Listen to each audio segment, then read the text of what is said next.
Pour sa 4e victoire cette saison, la Lanterne Rouge Castres s'est offert le leader toulonnais à Pierre-Antoine. Dès l'entame, la possession est castраise. Les Tarnais tentent mais butent sur une bonne défense toulonnaise.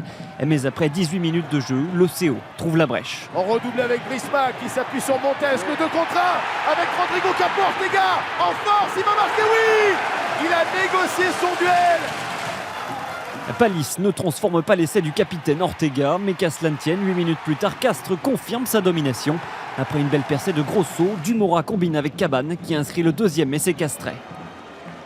Cette fois-ci, Palis transforme, il ajoute même 3 points au compteur du CO 5 minutes plus tard sur une pénalité. Et le leader toulonnais est mené 15-0 à la mi-temps. Le Castres Olympique revient avec les mêmes intentions en seconde période. 44e minute, sur une mêlée spontanée, Sivivatou feinte une passe et file droit dans l'embut toulonnais. Et le CO mène de 22 points mais va perdre son bonus offensif dans le dernier quart d'heure. En 3 minutes, David Smith inscrit 2 essais. Score final 22-14, Castres se donne un peu d'air dans la course au maintien. On a entendu pendant la partie des choses sur Christophe Furios. Est-ce que vous pourriez nous les confirmer, nous donner votre avis? On a entendu qu'il était manager général. Est-ce que vous pouvez nous donner des informations à ce sujet?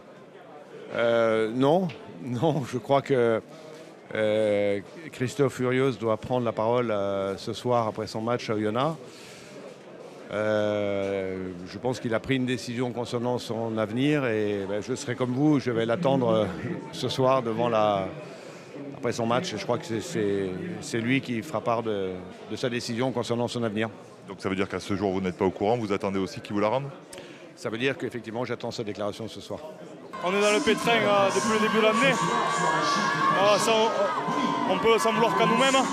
Donc on s'était dit quelque chose de revenir, ça fait plusieurs matchs. On est dans le vrai. Après, le dernier match à Brive, on le perd connement.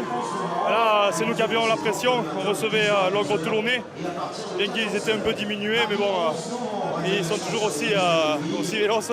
Ça a été compliqué. Première mi-temps, on était bien dans le match, mais on n'a pas eu nos ballons en conquête. On a eu quelques soucis en mêlée, ce qui nous a permis de ne pas garder le ballon et de produire du jeu.